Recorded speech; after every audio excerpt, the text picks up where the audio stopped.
ইয়াৰ অভিজ্ঞতা কিছুমান কওঁ। এতিয়া অভিজ্ঞতাবোৰ হ'ল, এতিয়া দিল্লীলৈ আহোঁতে মই দাদা এজনৰ লগত আহিছিলোঁ। তাৰপিছত ইয়াত আকৌ ইয়াত 3জনমান লগ হ'ল, সিহঁতে কাম কৰিলে। তাৰপিছত মই অকলে ঘূৰিলোঁ। অকলে ঘূৰা অভিজ্ঞতাটো অলপ বেলেগ। মই আগতে আহিছোঁ কাৰণে অকলে পাৰিছোঁ, কিন্তু এদিনীয়াকৈ যদি কোনোবাই অকলীয়াকৈ আহে তেতিয়া সিহঁতে কিন্তু বহুত অসুবিধা হ'ব। বিশেষকৈ ইয়াত চোৰৰ উপদ্ৰৱটো বেছি।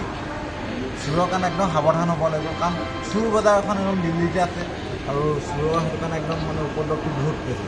আপোনাৰ মানুহ গায়ব হৈ যাব, মানে বস্তু একো নাথাকিব। এনেকুৱা গুণ্ডা ধৰণৰ মানুহখিনিও আছে, যিখিনি এনেকৈ চুৰ কৰি পিনে সিহঁতে আকৌ কাজিয়া লাগিব। তেনেকুৱাখিনি মানুহ আছে, সিহঁতৰ পৰা একদম বাচি থাকিব লাগিব বিশেষকৈ।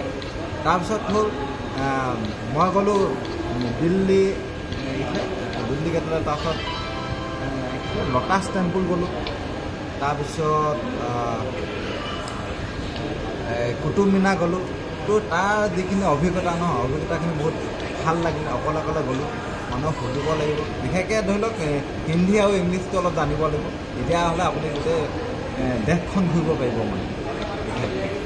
তাৰপিছত ইয়াত যেতিয়া নেকি আমি মেট্ৰ'ত নামি দিম, মেট্ৰ'ত প্ৰায় আপোনাৰ ট্ৰেইনখন কিমান ফুটৰ তলত চলে জানেনে? প্ৰায় 150 ফুটমান তলত মেট্ৰ' চলি থাকে।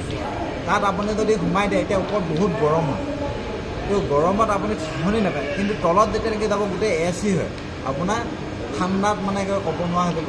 আৰু তলত ওপৰত ৰ'দে দি আছে নে বৰষুণ দি আছে সেইটো গমো নাপায়, দিনে হৈছে নে ৰাতি হৈছে এইটো গম নাপায়। তো মানে তাৰ অভিজ্ঞতাটো অলপ বেলেগ মানে।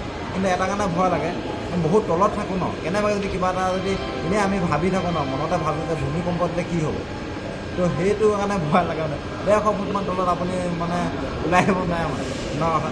আৰু খোৱা যিখিনি বস্তু হয় মেট্ৰ'ৰ ভিতৰতো পায়, যিখিনি নেকি পাওৰুটি লিখা বা কিম্বনৰ লিখা এনেকুৱা কিছুমান বস্তু আছে।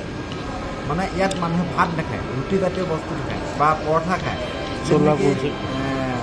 এইটো ৰিফাইন দি বনাই বা পাম অইল দিয়া বস্তু বেছিকৈ পায়। তো সেইখিনি খোৱাৰ কাৰণে কি হ'ল, আমাৰ দেহৰ সম্পূৰ্ণ ক্ষতি কৰে আৰু মানুহ দুৰ্বল লাগে, শক্তি নোহোৱা হৈ যাব। সেইটো কাৰণে সেইখিনি বস্তুৰ কাৰণে সাৱধানে চলিব লাগিব। আমি কি হ'ল এডজাষ্ট নহৈছোঁ, সেইটো কাৰণে মই বেছিকৈ বুট মাহ খাওঁ, আদি খালোঁ, আম খালোঁ, তাৰপিছত মধুৰি খালোঁ, তিয়ঁহ খালোঁ। এইখিনি বস্তু মই বিচাৰি থাকোঁ, বা খেজুৰ খাওঁ, সেইখিনি বস্তু মই বিচাৰি থাকোঁ, বা সেইখিনি আমি খাবলৈ চেষ্টা কৰোঁ। কাৰণ সেইখিনি যদি আমি খাই থাকোঁ পেটৰ গণ্ডগোল বেছিকৈ কৰে আৰু মছলাজাতীয় বেছিকৈ বস্তু আছে মানে। সেইটো কাৰণে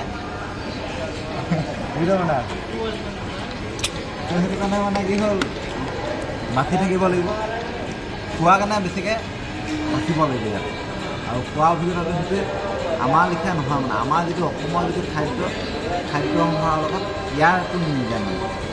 তাৰপিছত বাকী ৰাজ্যবিলাকলৈও লাহে যাম, চাবৰ কাৰণে যাম।